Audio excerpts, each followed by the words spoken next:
Let's start off by talking about our two types of data, both categorical or quantitative.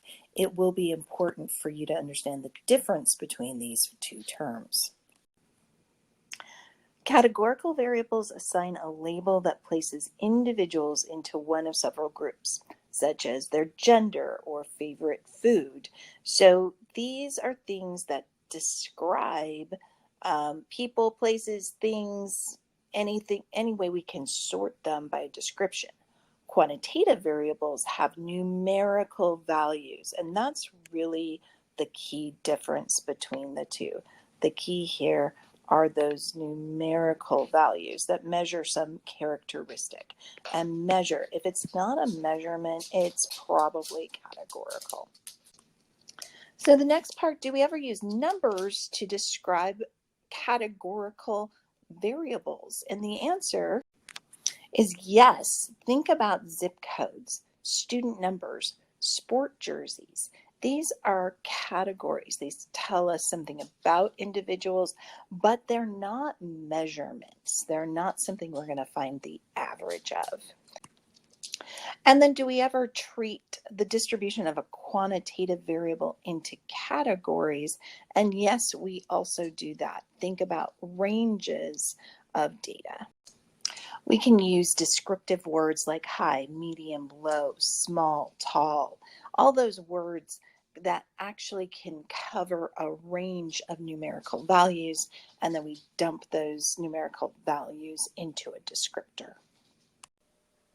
I just used the term distribution. The distribution of a variable describes what values the variable takes and how often it takes them. So this would be anything from our min and our maximum of quantitative data. It could be our frequency of categorical or quantitative data.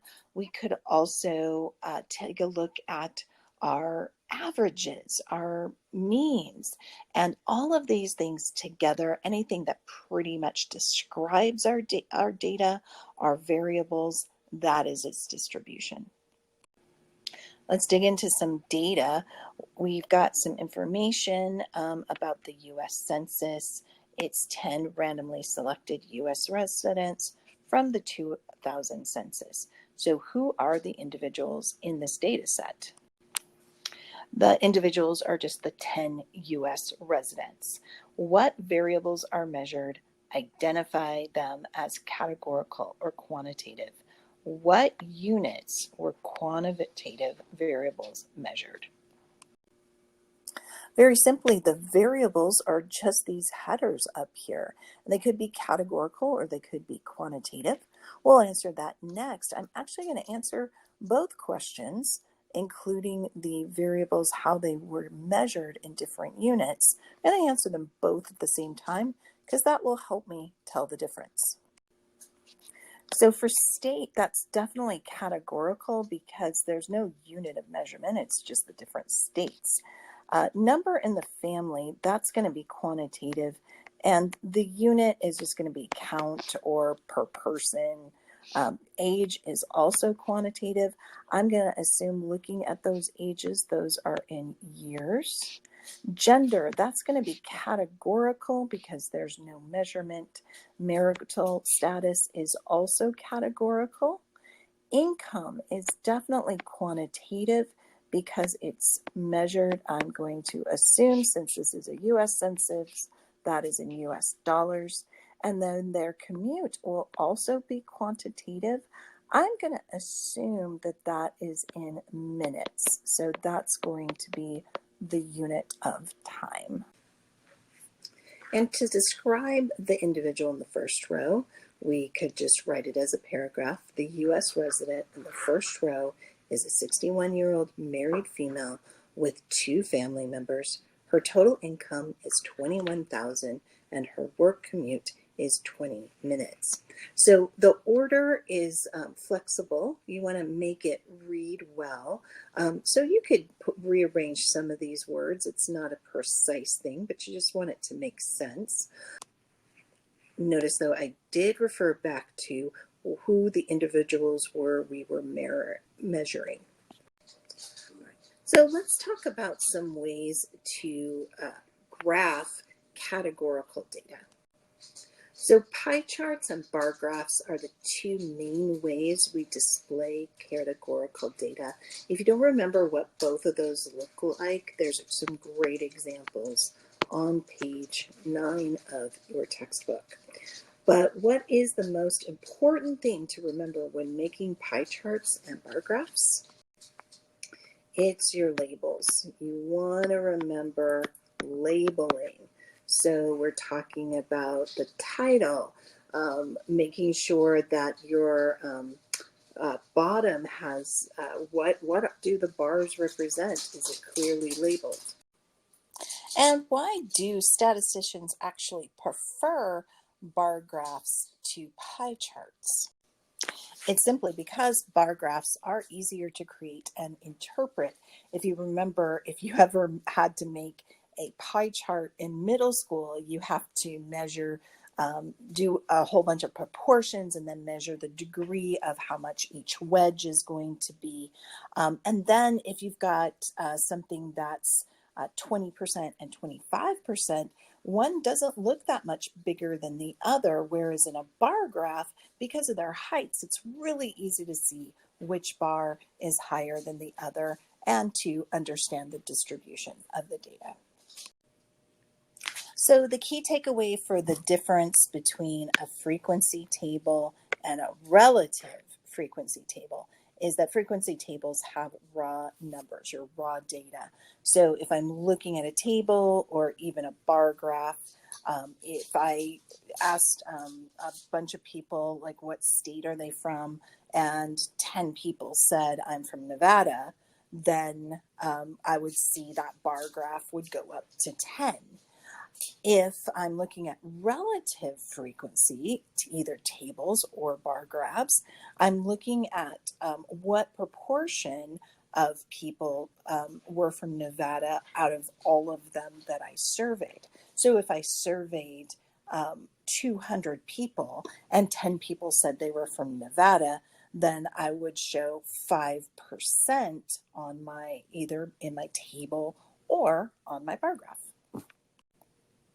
Take a look at this image here. What's wrong with this following graph? Think about things that might be misleading to a consumer. Hopefully you recognize that the DirecTV does have more channels. However, it's only got 14 more channels, and that rectangle has almost twice as much area as the Dish Network rectangle. So it's not proportionally accurate. In fact, those rectangles would be, almost the same size. So just watch out for things like that that are misleading. And finally, let's get into two-way tables. So what is a two-way table and what is a marginal distribution? A two-way table is a way to summarize and compare two, or I should just say two there, categorical variables about a set of individuals. Row and column totals in a two-way table give the marginal distribution and focus on only one of the two variables. So let me actually create a two-way table for you and it'll make a little more sense. I have a two-way table here where we asked people about their shower preferences. We collected 2 bits of categorical data. The first was their gender, so male or female. The second was, did they prefer to take a shower in the AM or in the PM? And so we can see different responses based on gender. And then my marginal totals are going to be on the outside. So if I wanted to see how many males I had in this survey, I would just add those together. That would be my total. I had 45 males in this survey and I had 55 females. And then if I wanted to see how many total, regardless of gender, so AM showerers, there were 45, and then PM showerers, there were, that's a hard word to say, there were 55. Those right there, those are your marginal distributions. Once again, using this example of the shower preferences, a conditional distribution of a variable describes the values of that variable among individuals who have a specific value or condition of another variable. So what we're talking about here is maybe we want to find out how many females prefer AM showers. So now I'm not asking about all of the I'm not asking about all of the individuals. I'm just asking about females. So in this case, it would be 30 out of 55, not out of my whole 100. So what happens is that my female, that is my condition. So my condition about that gender variable is I only want to look at the females.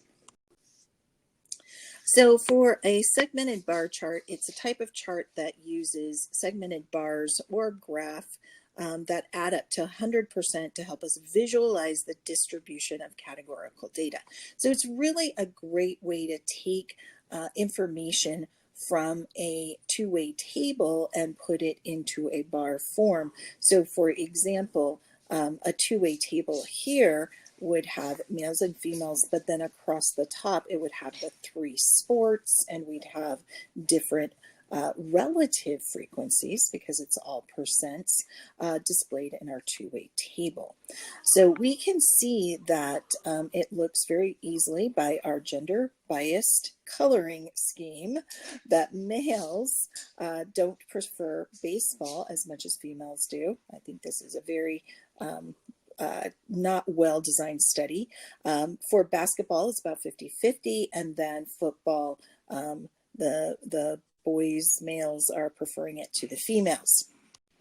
An association simply means that one variable is influencing the other. So we're looking for, is it more likely one gender does prefer one sport over the other? So there is an association. How can we tell by looking at a graph?